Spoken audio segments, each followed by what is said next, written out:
பிஸ்மில்லாஹிர் ரஹ்மானிர் ரஹீம்.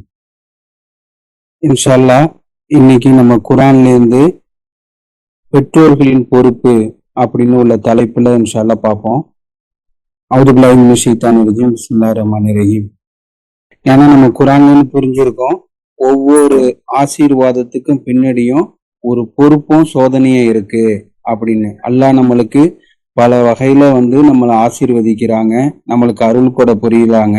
அது எல்லாத்துக்கும் ஒரு பொறுப்பும் ஒரு சோதனையும் கலந்து இருக்கு அப்படின்னு நம்ம பாக்குறோம்.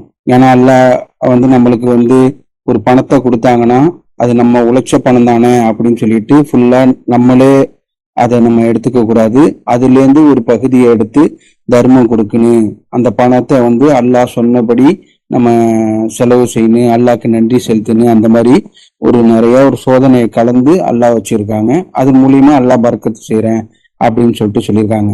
அதே மாதிரிதான் பிள்ளைகளை பத்தியும் அல்லாஹ் சொல்லும் போது சூரா 8:28 அவுது பில்லாஹி மினஷ் ஷைத்தானிர் ரஜீம். பிஸ்மில்லாஹிர் ரஹ்மானிர் ரஹீம். உங்களுடைய பணமும் உங்களுடைய பிள்ளைகளும் ஒரு சோதனையாகவே இருக்கின்றன என்பதையும் கடவுள் மகத்தான பிரதிபலனை வைத்திருக்கின்றார் என்பதையும் நீங்கள் அறிந்து கொள்ள வேண்டும் அப்படின்னு இந்த வசனத்துல அல்லாஹ் 2 பார்ட்டா சொல்லியிருக்காங்க. ஃபர்ஸ்ட் பார்ட்ல பணமும் பிள்ளையும் உங்களுக்கு சோதனை அப்படின்னு சொல்லிட்டு, அடுத்த அதே வசனத்துல அடுத்த பார்ட் அல்லாஹ் சொல்லும் போது மகத்தான பிரதிபலன் வைத்திருக்காங்க அப்படின்னு சொல்லியிருக்காங்க. அந்த மாதிரி நம்மளுக்கு ஒரு பணமும் பிள்ளையும் கொடுத்திருக்காங்க அல்லாஹ். அதன் மூலியமா நம்ம மகத்தான பிரதிபலனும் அடைய முடியும். அது ஒரு சோதனையில நம்ம ஒரு தப்பா ஹேண்டில் பண்ணி அதை நம்மளுக்கு நஷ்டம் கெடுதியாவும் ஆக்கிக்க முடியும் அப்படின்னு நம்ம பாக்குறோம். இன்ஷால்லா அந்த வசனத்தெல்லாம் தொடர்ந்து பார்ப்போம். 9:55 அவுது பில்லாஹி மினஷ் ஷைத்தானிர் ரஜீம். அவர்களுடைய பணத்தாலோ அவர்களுடைய பிள்ளைகளாலோ மனம் கவரப்பட்டு விடாதீர். இந்த வாழ்வில் அவர்களுடைய தண்டனையின் மூலாதாரமாகவும் அத்துடன் அவர்கள் மரணிக்கும் போது நம்ப மறுப்பவர்களாக இருக்கின்ற சமயம் அவர்களுடைய ஆன்மாக்களை பிரித்து செல்வதற்காக கடவுள் அவற்றை காரணமாக்குகின்றார். ரொம்ப ஒரு ஷாக்கிங்கான வசனம் இது. ஆனா ஒரு பிள்ளைகளையும் பணமும் பிள்ளையும் அவங்களுக்கு இந்த வாழ்வியல நம்ம கொடுத்துருக்கோம்னு சொல்லிட்டு மனம் கவரப்பட்டு விடாதங்க. அது நம்ப மறுப்பவர்களா அவங்களோட ஆன்மா பிரிந்து செல்வதற்கு ஒரு காரணமா இருக்கு, ஒரு சோதனையா கொடுத்துருக்கேன் அப்படின்னு அல்லாஹ் சொல்றாங்க. ஏன்னா பணமும் பிள்ளையும் அவங்க சரியான முறையில ஹேண்டில் பண்ணாததுனால அவங்க நம்ப மறுப்பவர்களாகவே அவங்க ஆன்மா பிரிந்து செல்வதற்கு அவற்றை காரணமா ஆக்கணும் அப்படின்னு அல்லாஹ் நம்மளுக்கு சொல்லியிருக்காங்க. அதனால நம்மளுக்கு அல்லாஹ் நம்மளுக்கு பிள்ளை கொடுத்துருக்கிறது அதை நம்ம கரெக்டா ஹேண்டில் பண்ணணும். அப்படிப்பட்ட ஆசீர்வாதம் நம்மளுக்கு கொடுத்துருக்காங்க. அதோட நம்ம பொறுப்பை நம்ம உணரணும். அல்லாஹ் ஜஸ்ட் கொடுத்துருக்காங்களே தான் அப்படின்னு சொல்லிட்டு அதை நம்ம அனுபவிச்சுட்டு போகாம அதுல அல்லாஹ் சொன்னபடி நம்ம அந்த இதைய நம்ம அனுபவிச்சோம்னா அது நம்மளுக்கு ரெட்டிப்பா பல மடங்கா அல்லாஹ் பெருக்கி தரேன் அப்படின்னு சொல்லியிருக்காங்க. இந்த வசனத்துல 9:55 சொல்லும் போது அவங்க இந்த வாழ்விலையும் அவங்க தண்டனை அனுபவிக்காமங்க, மறு உலகினையும் தண்டனை அனுபவிப்பாங்க. எப்படின்னா அதை தப்பா ஹேண்டில் பண்ணதுனால அப்படின்னு. இதை நம்ம பாசிட்டிவா அதை பார்க்கும்போது நம்ம பிள்ளைகளை அல்லாஹ் சொன்ன மாதிரி நம்ம ஹேண்டில் பண்ணுனா அதை நம்ம இங்கேயும் மகிழ்ச்சியா இருக்கும், மறுவகையிலையும் மகிழ்ச்சியா இருக்கும் அப்படின்னு சொல்லிட்டு அல்லாஹ் பல வசனத்துல சொல்லியிருக்காங்க. அதை தான் நம்ம இன்ஷால்லா தொடர்ந்து பார்க்க போறோம். ஃபார் எக்ஸாம்பிள் மொபைல் கூட சொல்லலாம். மொபைல் அல்லாஹ்வோட பெரிய ஆசீர்வாதம். ஒரு கொஞ்சம் வருஷத்துக்கு முன்னாடிலாம் நம்ம லேண்ட்லைன் போன்ல தான் பேசுவோம், அதுக்கு முன்னாடி லெட்டர்ல தான் கம்யூனிகேஷன் வச்சுக்கிட்டு இருந்தாங்க. இப்ப அல்லாஹ்வோட பெரிய ஆசீர்வாதம் நம்ம எல்லாமே நம்மளுக்கு மொபைல்ல, அதுவும் ஸ்மார்ட் மொபைல்ல அல்லாஹ் கொடுத்துருக்காங்க. இந்த ஆசீர்வாதத்தை வச்சுக்கிட்டு தப்பான வகையிலையும் ஒரு யூஸ் பண்ணலாம். அதாவது எப்படின்னா அல்லாஹ் எது எது ஹராம் ஆக்கியிருக்காங்களோ எல்லாமே மொபைல்ல வந்துருச்சு. இப்போ முன்னாடிலாம் சூதாட்டம் ஆடணும்னா ஊருக்கு வெளியில போய் ஏதாவது மரத்தடியில போய் சூதாட்டம் ஆடுவாங்க. இப்ப ஆன்லைன் சூதாட்டம்னு சொல்லிட்டு அதை கவர்மெண்ட் அப்ரூவ் பண்ணியும் இப்ப நம்ம டிவில விளம்பரம் வர அளவுக்கு அதை சைத்தான் ஆக்கி வச்சிருக்கான். அதே மாதிரி மது பழக்கம் அல்லாஹ் ஹராம்னு ஆக்கியிருக்காங்க. அதை இப்ப ஆன்லைன்ல ஈஸியா கிடைக்கிற மாதிரி சைத்தான் அழகாக்கியிருக்கான். இந்த மாதிரி அல்லாஹ் நிறைய விஷயத்த தடுத்த விஷயத்தெல்லாம் அதை வந்து மொபைல் மூலியமா வந்து ஈஸியா கிடைக்கிற மாதிரி சைத்தான் ஆக்கி வச்சிருக்கான். அதே மொபைல்ல நம்ம பாசிட்டிவ் சைடா பார்க்கும்போது நம்ம வந்து குரான் முன்னாடி படிக்கணும்னா வந்து குரானை வந்து வீட்டுல உட்காந்து அவ்வளவு பெரிய புக்கை வச்சுக்கிட்டு தான் படிக்க முடியும். இப்ப அல்ஹம்துலில்லாஹ் இப்ப மொபைல்லயே குரான் வந்துருச்சு. அதான் வந்து ஈஸியா நம்ம சர்ச் ஆப்ஷனு, நம்மளுக்கு எந்த சப்ஜெக்ட் என்ன எதை பத்தி குரான் வசனம் வேணும்னு நம்ம ஈஸியா சர்ச் பண்ணா அது கொடுத்துருது. அதே மாதிரி ஏஐல நம்ம குரானை பத்தி நம்ம வந்து கேட்கும் போது அது எந்த வசனம் அப்படின்னு சொல்லிட்டு அந்த அளவுக்கு ஒரு டெக்னாலஜி வந்து இருக்கு. அந்த அப்படிப்பட்ட ஆசீர்வாதத்தும் சோதனை கலந்து இருக்கு. அதை நம்ம எப்படி ஹேண்டில் பண்றோம், அதே மாதிரிதான் பிள்ளைகளையும் அல்லாஹ் சொல்லியிருக்காங்க. இன்ஷா அல்லாஹ் இப்ப நம்ம சப்ஜெக்டுக்கு வருவோம்.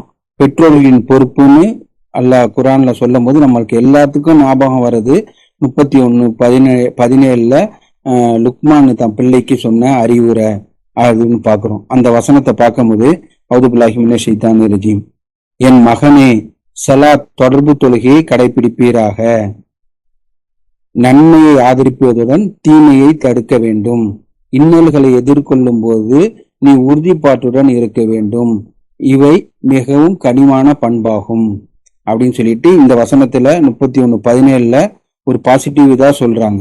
நீ சலாத்தை கடைபிடிக்கணும், அதுக்கப்புறம் வந்து நன்மையை ஆதரிச்சு தீமையை தடுக்கணும், இன்னல்களை எதிர்கொள்ளும் போது உறுதிப்பாட்டோட இருக்குன்னு அப்படின்னு பிள்ளைக்கு அறிவுரை சொல்றாங்க. இவை கனிவான பண்பாகும் அப்படின்னு. அது அடுத்த வசனத்துல எது எது கூடாதுன்னு உள்ளத சொல்றாங்க. மகனே நீ ஆணவத்துடன் நடக்க வேண்டாம், அன்றி பெருமையாக பூமியை சுற்றி திரியவும் வேண்டாம், காட்டிக்கொள்ளும் ஆணவர்காரர்களை கடவுள் நேசிப்பதில்லை அப்படின்னு சொல்லிட்டு எது எது கூடாதுன்னு உள்ளத அடுத்த வசனத்துல அல்லாஹ் சொல்லியிருக்காங்க. அடுத்தது எளிமையான நடைபோடு உமது குரலை தாழ்த்திக்கொள் அப்படின்னு சொல்லியிருக்காங்க. இந்த 3 வசனத்திலையும் நம்ம என்னென்ன சொல்லியிருக்காங்கன்னு அதை பார்க்கும்போது ஃபர்ஸ்ட் வந்து சலாத்தை கடைப்பிடின்னு தன் பிள்ளைக்கு சொல்லியிருக்காங்க. இந்த லுக்மான் தன் பிள்ளைக்கு சொல்லியிருக்காங்க நம்ம அதை எடுத்துக்க கூடாது. அதை வந்து அல்லாஹ் நம்மளுக்கு குரான்ல வச்சு கொடுத்துருக்காங்க. நம்ம பிள்ளைக்கும் அதே மாதிரி அறிவுரை சொல்லுன்னு, அதே மாதிரி இன்னது இன்னது செய்யக்கூடாதுன்னு நம்மளை வந்து அவங்களுக்கு அட்வைஸ் பண்ணணும் அப்படின்னு உள்ள ஒரு படிப்பினைக்காக அல்லாஹ் நம்மளுக்கு இந்த வசனத்துல இந்த குரான்ல இந்த வசனத்தை வச்சு நம்மளுக்கு கொடுத்துருக்காங்க. அதன்படி பார்க்கும்போது ஃபர்ஸ்ட் வந்து அவங்க சொன்னது வந்து சலாத்தை கடைப்பிடி அப்படின்னு சொல்லியிருக்காங்க. அல்லாஹ் சலாத்தை பத்தி மற்ற வசனத்துல சொல்லும் போது அது தீமையையும் ஒழுக்க கெட்டியும் தடுக்குது அப்படின்னு. நம்ம தீமை ஒழுக்க கெடுப்பதை நம்ம மொபைலை பத்தி பார்த்தோம். மற்ற டெக்னாலஜி இப்போ உள்ள மாடர்ன் கல்ச்சரு அப்படிலாம் பார்க்கும்போது தீமை ஒழுக்க கெடெல்லாம் வந்து ரொம்ப ஒரு ஓப்பனா வந்து எல்லா இடத்துலயும் அவைலபிளா இருக்கிற மாதிரி இருக்கு. இப்படிப்பட்ட இதுல வந்து நம்ம வந்து அதை நம்ம ஒரு நல்லா ஒரு ப்ரொடெக்ட் பண்ணிக்கணும் அப்படின்னா நம்ம சலாத்தை கடைபிடிக்கணும். ஏன்னா சலாத்தை வந்து நம்மளும் கடைபிடிச்சு தன் பிள்ளைங்களும் கடைபிடிக்கும் போது ஏவணும் அப்படின்னு சொல்லியிருக்காங்க. ஏன்னா இது வந்து ஒரு ஆன்டி வைரஸ் மாதிரி, ஒரு இன்சுலின் மாதிரி நம்ம எதிர்ப்பு சக்தி வர்றதுக்கு. எப்படி நம்ம அந்த இன்சுலினை நம்ம போட்டுக்கிட்டோம்னா அல்லாஹ்வோட எப்படி அந்த வைரஸ் தாக்காதோ அதே மாதிரி நம்ம சலாத்தை கடைபிடிச்சோன்னா அல்லாஹ் ஒழுக்க கெட்டதுலேருந்து தடுக்குது அப்படின்னு சொல்லியிருக்காங்க. நம்ம புரிஞ்சுக்கிறதுக்காக அப்படிதான் நம்ம எக்ஸாம்பிள் நம்ம சொல்றோம். அந்த மாதிரி வந்து அது நம்மள்கிட்ட நெருங்காது, தடுக்குது. ஒரு தடுப்பு கண்ணுக்கு தெரியாத அல்லாஹ்வோட ஒரு ப்ரொடெக்ஷன் இருக்கு. அவ்வளோ பெரிய ப்ரொடெக்ஷன் வந்து அல்லாஹ் நம்ம சலாத்தை கடைபிடிக்கும் போது நம்மளுக்கு தராங்க. இப்படிப்பட்ட அறிவுரையை சொல்லி நம்ம பிள்ளைகளையும் சலாத்தை கடைபிடிக்க வைக்கணும் அப்படின்னு பாக்குறோம். அதுக்கப்புறம் 2வது அறிவுரையா அதுல வந்து நன்மையை ஆதரிப்பதுடன் தீமையை தடுக்க வேணும் அப்படின்னு சொல்லியிருக்காங்க. இதே வார்த்தையை சொல்லி அல்லாஹ் வந்து உங்களிடையே ஒரு கூட்டம் இருக்கட்டும், அவங்க நன்மையை ஆதரித்து தீமையை தடுக்கட்டும், இவங்க தான் வெற்றி பெற்றவர்களாக இருக்கின்றனர் அப்படின்னு அல்லாஹ் வந்து வெற்றி பெற்றவர்களோட தன்மையா அவங்க நன்மையை ஆதரிப்பாங்க, தீமையை தடுப்பாங்க அப்படின்னு அல்லாஹ் சொல்லியிருக்காங்க. அப்படிப்பட்ட அறிவுரைய பிள்ளைங்களுக்கு சொல்லணும் அப்படின்னு நம்ம பாக்குறோம். இன்னர்களை எதிர்கொள்ளும் போது உறுதிப்பாட்டுடன் தொடர்ந்து இருக்கணும். இது குரான்ல அல்லாஹ் நிறைய வசனத்துல சொல்லியிருக்காங்க. ஸ்டெட்ஃபாஸ்ட்லி பிரிசீவியர், உறுதிப்பாட்டுடன் தொடர்ந்து இருங்க அப்படின்னு. அல்லாஹ் மேல நம்பிக்கை கொண்டு நம்ம வந்து சத்தியம் பக்கம் நம்ம உறுதியோட இருக்கணும். எந்த வகையிலையும் நம்ம வந்து சத்தியத்தை விட்டு கொடுத்துடக்கூடாது. நம்ம வந்து கடைசி வரைக்கும் நம்ம வந்து அல்லாஹ் மட்டும்தான், அந்த மாதிரி ஒரு ஈமான்ல ரொம்ப உறுதிப்பாட்டோட இருக்குன்னு அப்படின்னு நம்ம உறுதிப்பாட்டிற்கு நிறைய நம்ம ஒரு எக்ஸாம்பிள் பாக்குறோம். அதே மாதிரி மூசா நபி எக்ஸாம்பிள் நம்ம பாக்குறோம். ஒரு பக்கம் ஃபெரோனு கொல்றதுக்கு ஃபெரோனு கூட்டம் வந்துகிட்டு இருக்கு, இன்னொரு பக்கம் கடல் இருக்கு. அவங்க எந்த அளவுக்கு உறுதிப்பாட்டோட இருந்தாங்கன்னா மற்றவங்க சொல்லும் போது நம்ம மாட்டிக்கிட்டோம் அப்படின்னு சொல்லும் போது அதுக்கு வாய்ப்பே இல்லை, அல்லாஹ் நம்மளை காப்பாத்துவாங்கன்னு அப்படின்னு ஒரு உறுதிப்பாட்டோட இருக்கும்போது எதிர்பாராத புறத்திலேருந்து யாரும் அப்படி நடக்குன்னு ஒரு கற்பனை கூட பண்ண மாட்டாங்க, கடவுளை பிளக்குன்னு. அப்படிப்பட்ட அற்புதத்தை அல்லாஹ் செஞ்சு அதை காப்பாத்துனாங்க அப்படின்னு. இதெல்லாம் நம்மளுக்கு அல்லாஹ் ஒரு படிப்பினையா சொல்லியிருக்காங்க. நம்ம வாய்ப்பே இல்லை, எந்த சோர்ஸும் இல்லை, நம்ம அவ்வளவுதான் அப்படின்னு சொல்லிட்டு நம்ம ஏதாவது ஒரு ப்ராப்ளத்துல நம்ம ஸ்டக் ஆகிக்கிட்டு நம்ம வந்து ஒரு நம்பிக்கை எழுந்துடக்கூடாது. இதுக்கு வேற வழியே இல்லை, நம்மளுக்கு எந்த ஒரு உடம்பு சரியில்லாம போனாலும் சரி, ஃபைனான்சியல் ப்ராப்ளமா இருந்தாலும் சரி, இல்ல குடும்ப ப்ராப்ளமா இருந்தாலும் சரி, நம்ம அல்லா மேல உள்ள அந்த உறுதிப்பாட்டை நம்ம தொடர்ந்து இருக்குன்னு. அப்படி இருந்துச்சுன்னா எதிர்பாராத புறத்திலேருந்து உங்களுக்கு நான் உதவி புரிவேன் அப்படின்னு அல்லாஹ் சொல்லியிருக்காங்க. அந்த உறுதிப்பாட்டை நம்ம பிள்ளைங்களுக்கு நம்ம சொல்லணும். அதுக்கப்புறம் ஆணவத்தோட நடக்க கூடாது. அதுக்கப்புறம் காட்டிக்கொள்ளும் ஆணவக்காரர்களை அல்லாஹ் நேசிக்கிறது இல்ல, அது பலன் இல்லாம போயிடுது அப்படின்னு நம்ம பாக்குறோம். அதுக்கப்புறம் எளிமையா நடை போடு அப்படின்னு அந்த ஒரு அறிவுரையும் சொல்றாங்க. எளிமையானா அவங்க மற்றவங்கள்ட்ட பணிவோட இருக்குன்னு, பொறுமையா இருக்குன்னு, அந்த மாதிரி உள்ள அறிவுரை இந்த வசனத்திலேயே ஒரு நிறைய நற்பண்புகள் அடங்கியதா இது இருக்கு. இதன் மூலியமா பல நன்மை அடையக்கூடியதாகவும் இருக்கு, தீமையிலேருந்து தடுக்கக்கூடியதாகவும் இது இருக்கு. நம்ம சலாத்தை பார்க்கும்போது ஒடுக்கக்கேட்டுல இருந்து தடுக்குது. அதுக்கப்புறம் இவங்க தான் வெற்றி பெற்றவங்க அப்படின்னு சொல்லிட்டு இந்த ஒரு 7 பாயிண்ட்ல அவ்வளவு பெரிய ஆழமான அர்த்தமா இருக்கு. அது சாரி 8 பாயிண்ட். 8வது பாயிண்ட் உன் குரலை தாழ்த்தி கொள் அப்படின்னு அறிவுரை சொன்னதா சொல்லியிருக்காங்க. அந்த துரத்தை உன்னோட குரலை தாழ்த்தி கொள்ளு, கண்ணியா பேசு, பண்பா பேசு, கிளியரா பேசு. அதுதான் அல்லாஹ் ஒரு வசனத்துல சொல்லும் போது ஸ்பீக் நைஸ்லி அப்படின்னு சொல்லியிருக்காங்க. அவங்கள நல்ல முறையில மற்றவங்கள நடத்து அப்படின்னு சொல்லியிருக்காங்க. இது எதனால நம்ம பார்க்கும்போது 41:34 அல்லாஹ் இந்த ஒரு வசனத்தை சொல்லியிருக்காங்க. நல்ல நடத்தையும் கெட்ட நடத்தையும் சமமான அல்ல, இயன்ற வரை நீங்க நல்ல சிறந்த நடத்தைய கை கொள்ளணும்.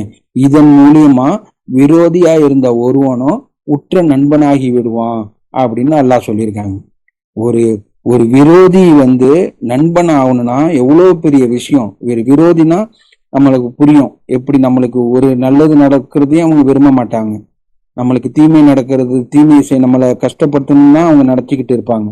அப்படிப்பட்டவங்களையும் நன்மையா நண்பன், சிறந்த நண்பர் அல்ல, சாதாரண நண்பர் கூட சொல்ல, சிறந்த நண்பராகி விடக்கூடும். அந்த அளவுக்கு உள்ள பவர் அல்லாஹ் எதுல வச்சிருக்காங்கன்னா பேச்சுல வச்சிருக்காங்க, நம்ம நல்ல முறையில நடக்கிற ரெஸ்பான்ஸ்ல வச்சிருக்காங்க. அந்த இதை நம்ம பிள்ளைக்கு கற்றுக் கொடுக்கணும் அப்படின்னு சொல்லியிருக்காங்க. இதனால இந்த வசனத்துல இந்த லுக்மான் நபி அந்த பையனுக்கு சொன்ன அந்த 3 வசனத்துல 31, 17, 18, 19 3 வசனத்துல அந்த 8 அறிவுரை சொல்லியிருக்காங்க. அந்த 8 அறிவுரையும் ரொம்ப ஸ்ட்ராங்கா இருக்கு. இந்த மாதிரி நம்மளோட பிள்ளைங்களுக்கு அதாவது எல்லாமே நன்மையா நடக்கணும், அவங்க தீமையிலேருந்தும் ஒழுக்க கெட்டதுலேருந்தும் அவங்க விலகிக்கணும், அவங்க வெற்றி பெறணும், அவங்க உறுதியோடு தொடர்ந்து இருக்கணும், ஆணவம் கொண்டக்கூடாது, மற்றவங்கள்ட்ட பணிவா நடக்கணும், அவங்க அவங்களுக்கு எதிரியே இருக்கக்கூடாது, எதிரி இருந்தாலும் நண்பராகி விடணும் அப்படின்னு சொல்லிட்டு நம்ம அது நம்ம பிள்ளைங்களுக்கு இந்த மாதிரி உள்ள சுச்சுவேஷன் இருந்துச்சுன்னா நம்ம எவ்வளவு சந்தோஷப்படுவோம். அந்த அறிவுரைய அல்லாஹ் நம்மளோட பிள்ளைங்களுக்கு நீங்க எடுத்து சொல்லணும் அப்படின்னு சொல்லியிருக்காங்க. இதே மாதிரி இப்ராஹிம் நபி தம் பிள்ளைங்களுக்கு சொன்னதை 2:131, 132 அல்லாஹ் சொல்லியிருக்காங்க. அவருடைய இரட்சகர் அவரிடம் சரணடைந்துவீராக என்று கூறிய போது அவர் கூறினார், பிரபஞ்சத்தின் இரட்சகருக்கு நான் சரணடைகின்றேன். அத்துடன் அதனையே செய்யுமாறு தன்னோட பிள்ளைகளையே அப்ரஹாம் தூண்டினார். மேலும் யாக்கூபும் அவ்வாறே செய்தார். என்னுடைய பிள்ளைகளே, உங்களுக்கு கூறிய மார்க்கத்தை கடவுள் சுட்டி காட்டி உள்ளார். சரணடைந்தவர்களாவே அன்றி மரணிக்காதீர். இது ஒரு ஸ்டேட்மெண்ட் இருந்தாலும் அதுலயே எல்லாமே அரைஞ்சிருக்கு. நம்ம எல்லாருக்கும் மரணம் வரும், சரணடைந்தவர்களாவே அன்றி நீ மரணிக்காதீங்க அப்படின்னு சொல்லிட்டு அந்த அளவுக்கு ஒரு அல்லாஹ் மட்டும்னு நம்ம சரணடையணும் அப்படின்னு உள்ளதை ரொம்ப ஸ்ட்ராங்கா சொல்றாங்க. அதுக்கப்புறம் அவருடைய படுக்கையின் போது யாக்கூபை நீ பார்த்திருந்தால் அவர் தன் பிள்ளையிடம் கூறினார், நான் மரணித்த பின்னர் நீங்கள் எதனை வழிபடுவீர்கள்? அவர்கள் கூறினர், உம்முடைய இறைவனையே நாங்கள் வழிபடுகின்றோம். உம்முடைய தந்தையரான அப்ரஹாம், இஸ்மாயில், ஐசக்கின் இறைவன், அந்த ஒரே இறைவன், அவருக்கே நாங்கள் சரணடைந்தவர்களாக இருக்கிறோம் அப்படின்னு சொல்லிட்டு ஒரு மரண படுக்கையில கூட அந்த பிள்ளைங்களுக்கு அந்த அல்லாஹ்க்கு மட்டும் சரணடையணும் அப்படின்னு உள்ள விஷயத்த நம்ம சொல்லி கொடுக்கணும் அப்படின்னு உள்ளதை பாக்குறோம். அதனால நம்ம பிள்ளைய நட்பண்புகளோட வளர்க்கறது. அல்லாஹ்க்கு நீங்க நன்றி செலுத்துங்க, நீங்க எவ்வளவுக்கு எவ்வளவு நன்றி செலுத்துறவங்களோ அவ்வளவுக்கு அவ்வளவு தருவன்னு அல்லாஹ் சொல்லியிருக்காங்க. அதனால நம்ம சின்ன குழந்தையா இருக்கும்போது கூட அல்லாஹ் உனக்கு இன்னைக்கு சாக்லேட் கொடுத்துருக்காங்களே, இந்த சாக்லேட்டுக்கு நீ நன்றி செலுத்தினா உனக்கு நிறைய அல்லாஹ் கொடுப்பாங்க. எக்ஸாம்ல நீ நல்ல மார்க் எடுத்திருக்கல, இதுக்கு அல்லாஹ்க்கு நீ தேங்க்ஸ் சொன்னா இன்னும் நீ நிறைய மார்க்கு நீ அல்லாஹ் உங்களுக்கு தருவாங்க அப்படின்னு சொல்லிட்டு ஒரு அறிவுரை சொல்றது. ஏன்னா நிறைய பேர் நம்ம என்ன நினைச்சுக்கிறோன்னா, இதெல்லாம் சின்ன பிள்ளை, இப்ப ஏன் மார்க்கத்தை கொண்டு அவங்கள திணிக்கிறேங்க, ஏன் ஃபோர்ஸ் பண்றேங்க, இதெல்லாம் தெரியாத வயசு அப்படின்னு சொல்லிட்டு சொல்றாங்க. ஆனா நம்ம ரிசர்ச்ல பார்க்கும்போது இந்த வயசுலதான் அப்சர்வேஷன் ரொம்ப அதிகமா இருக்கும், ஈஸியா ஒரு புரிந்து கொள்ற தன்மை இருக்கு, அல்லாஹ் படைச்சிருக்காங்க அப்படின்னு. அதனால நம்ம அறிவுரை சொல்லிக்கிட்டே இருக்குன்னு அல்லாஹ்வோட அருளால இது ஒரு பெரிய விஷயமா இருக்கும். அதனால நம்ம பிள்ளைங்களை அதிகமா அல்லாஹ்க்கு நன்றி செலுத்துற மாதிரி செய்யணும். எல்லாத்துக்கும் மேல ஒரு சிறந்த அறிவுரை எதுனா செஞ்சு காமிக்கிறது தான் அப்படின்னு சொல்லிட்டு நம்ம பார்த்திருக்கோம். அதனால இது எல்லாமே நம்ம செய்யும் போது நம்மளை பார்த்தே நம்ம பிள்ளைங்க கத்துப்பாங்க. நம்ம அறிவுரையும் நம்ம அவங்களுக்கு சொல்லணும், நினைவூட்டலும் சொல்லணும். மற்றவங்க வீட்டுக்கு போகும்போது சலாம் சொல்லிட்டு போங்க, சாப்பிடும்போது பிஸ்மில்லா சொல்லுங்க, சாப்பிட்டு முடிச்ச பிறகு இந்த உணவு கொடுத்ததுக்கு அல்லாஹ்க்கு அல்ஹம்துலில்லாஹ் சொல்லுங்க, விருந்தினியா சாப்பிடக்கூடாது, அப்படிப்பட்டவங்களுக்கு அல்லாஹ்க்கு பிடிக்காது, சாப்பாடை வேஸ்ட் பண்ணக்கூடாது, எந்த விஷயத்தையும் வேஸ்ட் பண்ணக்கூடாது, அதுக்கப்புறம் ஊதாரித்தனமா இருக்கக்கூடாது அப்படின்னு இதெல்லாம் நம்ம ஒரு சொல்லி கொடுக்கணும்.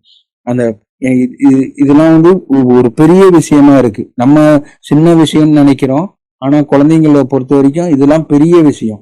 நம்ம அவ்வளவு பெரிய விஷயத்த அல்லாஹ் நம்மளுக்கு ஒரு பொறுப்பாக்கி வச்சிருக்காங்க. இதெல்லாம் நம்ம சொல்ல தவறிட்டோம்னா நம்ம அதை முன்னாடி பார்த்தா மாதிரி அல்லாஹ் கொடுத்த நம்ம அருளுக்குடைய நம்மளே நம்மளுக்கு நஷ்டமாக்கிக்கிறோம் அப்படின்னு நம்ம பாக்குறோம். அதுக்கப்புறம் மற்றவங்களுக்கும் பெற்றோர்களுக்கும் அன்பா நடக்கணும், அதுக்கப்புறம் உண்மையை மட்டும்தான் பேசணும், பொய் பேசக்கூடாது, யாரையும் ஏமாத்தக்கூடாது, யாருகிட்டன்னு பிறரிடம் எதையும் எடுக்கக்கூடாது. அந்தந்த சந்தர்ப்பம் வரும்போது நம்ம பிள்ளைங்களுக்கு நம்ம அறிவுரை சொல்லிக்கிட்டே இருக்கணும் அப்படின்னு. ஆனா நெகட்டிவா சொல்றதுக்கு 1000 வழி இருக்கு. இப்போ உள்ள டிவியை ஓபன் பண்ணாலோ, இன்டர்நெட்டை ஓபன் பண்ணாலோ, ஈவன் சினிமா ஏதாவது பார்த்தா கூட அங்கே ஒரு பாசிட்டிவ் மெசேஜோட நெகட்டிவ் மெசேஜ் தான் அதிகமா இருக்கு. அது நெகட்டிவ் மெசேஜ்ல இருந்து அவங்கள காப்பாத்தி நம்ம எது சொல்லணும்னா நம்ம அதுக்கு தகுந்த மாதிரி அல்லாஹ்வோட அருளால நம்ம இந்த அறிவுரையெல்லாம் சொல்லிக்கிட்டே இருக்கணும். அப்படி இல்லாட்டி அந்த சின்ன பிள்ளைங்க அவங்க என்ன நினைப்பாங்கன்னா, இதுதான் ஒரு லைஃப் போல இருக்கு அப்படின்னு சொல்லிட்டு அந்த மாதிரி ஒரு பழகிடுவாங்க. ஒரு ட்ரெஸ்ஸும் சரி, இப்ப நம்ம ட்ரெஸ்ஸே நம்ம சின்ன பிள்ளையில இருந்து நம்ம ஒரு அரைக்குறையான கொஞ்சம் சின்ன ட்ரெஸ்ஸா ஒரு மாடர்ன் ட்ரெஸ்ன்னு சொல்லிட்டு நம்ம அப்படி ஒரு பழகிட்டோன்னா அவங்களுக்கு அது ஒரு பெருசா போன பிறகும் அவங்களுக்கு அது தப்புன்னு தெரியாத மாதிரி நிறைய தப்பு இப்போ பழகிட்டு வருது. அதனால அல்லாஹ் குரான்ல எது சொல்லியிருக்காங்களோ அதை கரெக்டா சொல்லணும். நீங்க பெண்கள்ல ஆடையை நீளப்படுத்திக்கிங்க அப்படின்னு சொல்லிட்டு சொல்லணும். இந்த மாதிரி ட்ரெஸ் போட்டா அல்லாஹ்க்கு பிடிக்காது, நீங்க அல்லாஹ்க்கு பிடிச்ச மாதிரி ட்ரெஸ் நல்லா கவர் பண்ணிக்கிட்டு போடுறதுதான் அல்லாஹ்க்கு பிடிச்ச மாதிரி ட்ரெஸ்ன்னு அது சின்ன குழந்தையா இருந்தாலும் அதை நம்ம எடுத்து சொல்லணும் அப்படின்னு. அவன் மறுபடியும் நினைவுட்டுக்கிறேன், இது சின்ன சின்ன அட்வைஸ் தானே, இதெல்லாம் நம்மளுக்கு எல்லாருக்கும் தெரிஞ்சது தானேன்னு சொல்லிட்டு நம்மளுக்கு தெரிஞ்சிருக்கு நம்ம அப்படியே விட்டுடுறோம். ஆனா பிள்ளைங்களுக்கு இதுதான் ஃபர்ஸ்டா இருக்கும். நம்ம எல்லாமே ஈவன் நம்ம சப்மிஷனும் சரி, நம்மளுக்கு ஃபர்ஸ்ட் கேட்கும் போது அது நம்மளுக்கு புதுமையா இருந்துதான் நம்ம இவ்வளவு பெரிய ஸ்டெப்புக்கு வந்தோம். அதே மாதிரி இந்த ஸ்டெப்பும் அவங்க நிறைய குழந்தைங்க தெரியாம இருக்காங்க, அதை நம்ம சொல்லி கொடுக்கணும். அப்படின்னு புரிஞ்சுக்கிறோம். அதுக்கப்புறம் பிறருக்கு வந்து உதவணும், பகிர்ந்து சாப்பிடணும், மற்றவங்கள கேலி செய்யக்கூடாது, இன்சல்ட் பண்ணக்கூடாது, ஏதாவது சொல்லும் போது இன்ஷால்லான்னு சொல்லணும். பிள்ளைங்க இப்பயே சொல்லும் போது நாளைக்கு நான் அதை செஞ்சிடறேன்னு சொல்லும் போது நீ இன்ஷால்லான்னு சேர்த்து சொல்லிட்டு சொல்லு அப்படின்னு சொல்லிட்டு இப்பல இருந்து நம்ம கரெக்ட் பண்ணோம்னா அதே பிராக்டிஸா வந்துடும். அல்லாவோட அருளால இப்போ வந்து நம்மளுக்கு வந்து நம்ம இன்ஷால்லா சொல்லி சொல்லி நம்மளுக்கு வந்து ஒரு ஒரு பிராக்டிஸா ஆயிடுச்சு. ஒரு பிஸ்மில்லா சொல்லும் போது நம்ம பிஸ்மில்லா சொல்லி நம்மளுக்கு ஒரு பழகின பிறகு நம்ம ஏதாவது சாப்பிடும் போது ஆட்டோமேட்டிக்கா பிஸ்மில்லான்னு வந்துருது. அந்த மாதிரி வந்து ஒரு நல்ல பழக்கத்துல வந்து அவங்களுக்கு வந்து பிராக்டிஸ் பண்ணணும். அதுக்கப்புறம் ஏதாவது ஒரு தப்பு பண்ணிட்டாலோ அல்லது தொழுகிய வந்து விட்டுட்டாலோ உடனே அல்லா கிட்ட பாவ மன்னிப்பு கேட்டு அதை நீ ரிப்பன்ட் ஆகு அப்படின்னு சொல்லிட்டு பாவ மன்னிப்பு கேட்க வைக்கணும். அதுக்கப்புறம் வந்து தூங்குறதுக்கு முன்னாடியும் எந்திரிக்கிறதுக்கு முன்னாடியும் அல்லாஹ்க்கு நினைவு கூறுங்க, அல்லாஹ்க்கு சஜிதா பண்ணிட்டு ஷகாதத் சொல்லுங்க. அந்த மாதிரி ஒரு நல்ல பழக்கத்தெல்லாம் வந்து நம்ம எடுத்து சொல்லணும். அதுக்கப்புறம் வந்து 66 அவுதுபில்லாஹி ஷைத்தானிர் பிஸ்மில்லாஹிர் ரஹ்மானிர் ரஹீம், அதாவது நம்மளையும் குடும்பத்தாரையும் மனிதர்களையும் பாறையாவும் எரிபொருளா இருக்கின்ற நரக நெருப்புல இருந்து காத்துக்குங்க அப்படின்னு சொல்லிட்டு சொல்லியிருக்காங்க. அதனால நம்மளும் நம்ம குடும்பத்தாரையும் ஒருத்தவங்களுக்கு நம்ம ஒரு நினைவூட்டிக்கணும். அதே மாதிரி குழந்தைங்களா இருக்கும்போது இப்ப நம்ம குழந்தைங்களுக்கு உள்ள சப்ஜெக்ட் தான் பாக்குறோம். குழந்தைகளா இருக்கும்போது அவங்களுக்கு அந்த சின்ன சின்ன அட்வைஸை நம்ம செஞ்சுக்கிட்டு இருக்கணும். அதுக்கப்புறம் அவங்க ஒரு மெச்சூர் ஆன பிறகு அவங்களுக்கு ஒரு சோதனை இது எல்லாமே இருக்கு. அவங்களோட செயல்படி சொர்க்கமா நரகமான செயல் இதாகும். நம்மளோட அட்வைஸ் எல்லாம் நம்மளுக்கு என்ன சொல்லியிருக்காங்கன்னா நீங்க ஏவுங்க அப்படின்னு சொல்லிட்டு சொல்லியிருக்காங்க. அதுக்கப்புறம் 37, 168, 169 இந்த வசனத்தை தான் நான் முன்னாடி சொல்ல வந்தேன். இது ஒரு ஸ்டேட்மெண்ட் வந்து பிள்ளைங்க வந்து ஒரு ஒரு தப்பான பிள்ளைங்க வந்து நரகத்துக்கு போயிட்டு அவங்க சொல்ற ஸ்டேட்மெண்ட்டை அல்லாஹ் சொல்லியிருக்காங்க. இது நம்ம ஒவ்வொரு பெற்றோர்களுக்கும் ரொம்ப ஸ்ட்ராங்கா இருக்கின்ற ஒரு வசனமா இருக்கு. இதுல நம்ம வந்து ரொம்ப சீரியஸா எடுத்து பார்ப்போம். அவுதுபில்லாஹி மினஷ் ஷைத்தானிர் ரஜீம் பிஸ்மில்லாஹிர் ரஹ்மானிர் ரஹீம். சூரா 37 வசனம் 168, 169. தங்கள் பெற்றோர்களிடமிருந்து சரியான அறிவூற்றுதலை நாங்கள் பெற்றிருந்தால் நாங்கள் வழிபட்டவர்களாக இருந்திருப்போம், கடவுளுக்கு மட்டுமே அர்ப்பணித்து கொண்டவர்களாக அப்படின்னு சொல்லிட்டு தம் புள்ள வந்து தம் பெற்றோர்களை பத்தி கம்ப்ளைண்ட் பண்ணுது எங்க அல்லாஹ் கிட்ட மறுமை நாள்ல. அந்த மாதிரி ஒரு கம்ப்ளைண்ட் பண்ற அளவுல உள்ள பெற்றோர்களா நம்ம இருந்துடக்கூடாது அப்படின்னு. இது மறுபடியும் படிக்கிறேன். எங்கள் பெற்றோரிடமிருந்து சரியான அறிவுறுத்துதலை நாங்கள் பெற்றிருந்தால் நாங்கள் வழி நடத்தப்பட்டவர்களாக இருந்திருப்போம், கடவுளுக்கு மட்டும் அர்ப்பணித்து கொண்டவர்களாக அப்படின்னு ஒரு புள்ள தன் பெற்றோர்களை பத்தி வந்து சொல்றத அல்ல குரான்ல சொல்லி காமிச்சிருக்காங்க. அதனால இந்த விஷயத்த நம்ம வந்து தவற விட்டுறக்கூடாது. நம்ம பிள்ளைங்களுக்கு வந்து நம்ம சரியான பாதை அல்லாஹ் மட்டும், அல்லாஹ் என்னென்ன மாதிரி இன்ஸ்ட்ரக்ஷன் சொல்லியிருக்காங்க அதெல்லாம் நீங்க பின்பற்றணும், இதெல்லாம் கூடாதுன்னு சொல்லியிருக்காங்க அதுல இருந்து தவிர்த்துக்கணும் அப்படின்னு நம்ம பாக்குறோம். ஆனா செல்வமும் பிள்ளையும் கொண்டு நாங்க வழங்கியிருப்பதால் அவர்கள் எண்ணிக்கொண்டிருந்தனரா ஆசீர்வாதத்தை அவர்கள் மேல் புரிந்து கொண்டிருக்கின்றோம் என்று, உண்மையில் அவர்களுக்கு எதுவும் தெரியாது அப்படின்னு சொல்லிட்டு பிள்ளையும் செல்வமும் கொடுத்துருக்கேன்னா உங்களுக்கு ஆசீர்வாதம் புரிஞ்சுட்டேன் அப்படின்னு சொல்லிட்டு நீங்க எண்ணிக்கிட்டங்களா?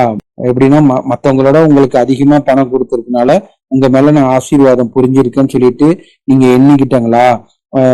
பிள்ளைங்களை கொடுத்துருக்கேன்னு சொல்லிட்டு நீங்க ஆசீர்வாதம் புரிஞ்சிருக்குன்னு நீங்க எண்ணிக்கிட்டாங்களா அப்படின்னு சொல்லிட்டு அதுல உங்களுக்கு சோதனை கடமை இருக்கு, அதை நீங்க ப்ராப்பரா நிறைவேற்றணும் அப்படின்னு சொல்லிட்டு அல்லாஹ் வந்து அது சொல்லியிருக்காங்க. இந்த வசனத்திலேயே சொல்லும் போது அல்லாஹ் நம்மளை சிந்திக்கிற மாதிரி ஒரு கேள்வி கேட்கிறாங்க. ஆசீர்வாதம் நாம் அவர்கள் மேல் பொழிந்து இருக்கின்றோம் என்று நினைச்சுக்கிறாங்களா அப்படின்னு சொல்லிட்டு, உண்மையில் அவர்களுக்கு எதுவும் தெரியாது அப்படின்னு சொல்லிட்டு அல்லாஹ் சொல்லியிருக்காங்க. அதனால நம்ம பிள்ளைங்களுக்கு வந்து நம்ம அறிவுரைய நம்ம சொல்றது பெற்றோர்களோட கடமை அப்படின்னு. ஏன்னா வந்து நிறைய பேரு அவங்களா வந்து வளர்ந்தோன்னு தெரிஞ்சுப்பாங்க, அவங்களா அவங்க ஆன்மாக்கு அவங்களா செஞ்சுப்பாங்க அப்படின்னு சொல்லிட்டு பிள்ளைங்களை வந்து கவனிக்காம விட்டுறாங்க. இந்த வசனம் வந்து சொர்க்கத்துல உள்ளதை பத்தி சொல்லுது. முன்னாடி மறுமை நாள்ல நரகத்துல உள்ளதை பத்தி எப்படி ஒரு பிள்ளை வந்து தந்தைய கம்ப்ளைண்ட் பண்ற மாதிரி உள்ள வசனத்தை நம்ம பார்த்தோம். நம்ம எங்க பெற்றோர் மட்டும் எனக்கு வந்து சரியான அட்வைஸ் பண்ணியிருந்தாங்கன்னா நான் அல்லாஹ் மட்டும் அடிப்பணிந்தவர்களா இருந்திருப்பேன், சப்மிட்டரா இருந்திருப்பேன் அப்படின்னு ஒரு பிள்ளை வந்து பெற்றோர்களை பத்தி சொல்றத நம்ம பார்த்தோம். இது வந்து சொர்க்கத்துல எப்படின்னா நம்பிக்கை கொண்டவர்களையும் மேலும் நம்பிக்கையில் அவர்களை பின்தொடர்ந்த பிள்ளைகளையும் சொர்க்கத்துல ஒன்று சேர்ப்பேன் அப்படின்னு சொல்லியிருக்காங்க. ஏன்னா எந்த காரியமும் அவர்களுக்கு வெகுமதி அளிக்க நான் ஒருபோதும் தவற மாட்டேன். ஒவ்வொரு மனிதர்களும் அவர் செய்ததற்குரிய கூலி கொடுக்கப்பட்டவராக இருக்கின்றனர் அப்படின்னு 52:21 அல்லாஹ் வந்து சொர்க்கத்தை பத்தி சொல்லியிருக்காங்க. சொர்க்கத்துல வந்து அல்லாஹ் எப்படி சொல்லியிருக்காங்கன்னா நம்பிக்கை கொண்டவர்களையும் நம்பிக்கையில் அவர்களை பின்தொடர்ந்த பிள்ளைகளையும் அவங்களோட பிள்ளைகளையும் நான் ஒன்று சேர்ப்பேன் அப்படின்னு சொல்லியிருக்காங்க. அதனால இன்ஷா அல்லாஹ் அல்லாஹ் நம்மளுக்கு சொர்க்கத்துல நம்மளை நம்பிக்கையாளர்களா ஆக்கி நம்மளை பின்தொடர்ந்த நம்ம பிள்ளைகளையும் நம்பிக்கையாளர்களா நம்மளை பின்தொடர வச்சு அல்லாஹ் சொர்க்கத்தை கொடுக்கணும். இன்ஷா அல்லாஹ் ஒரு துவா ஒதுக்கிறேன். பிஸ்மில்லாஹிர் ரஹ்மானிர் ரஹீம். எங்கள் இரட்சகரே, என் மீதும் என் பெற்றோர் மீதும் நீர் அருளிய ஆசிகளுக்கு நன்றி பாராட்டுமாறும் மேலும் உமக்கு விருப்பமான நன்மையான காரியங்கள் செய்யுமாறும் என்னை ஏக்குவீராக. அது போலவே என்னுடைய குழந்தைகளையும் நன்மையுடன் இருக்க செய்வீராக. நான் உம்பால் மீண்டு விட்டேன். நான் சரணடைந்த ஒருவனாக இருக்கின்றேன். என் இரட்சகரே, தொடர்பு தொழுகையை ஸலாத் கடைபிடிக்கும் ஒருவனாக என்னையும் அத்துடன் என் பிள்ளையையும் ஆக்குவீராக. என் இரட்சகரே, தயவு கூர்ந்து என் பிரார்த்தனைக்கு பதில் அளிப்பீராக. வருங்கால தலைமுறையினருக்கு நான் அமைக்கும் முன்மாதிரியை நல்லதான ஒன்றாக இருக்க செய்வீராக. அல்ஹம்துலில்லாஹ். அஸ்ஸலாமு அலைக்கும்.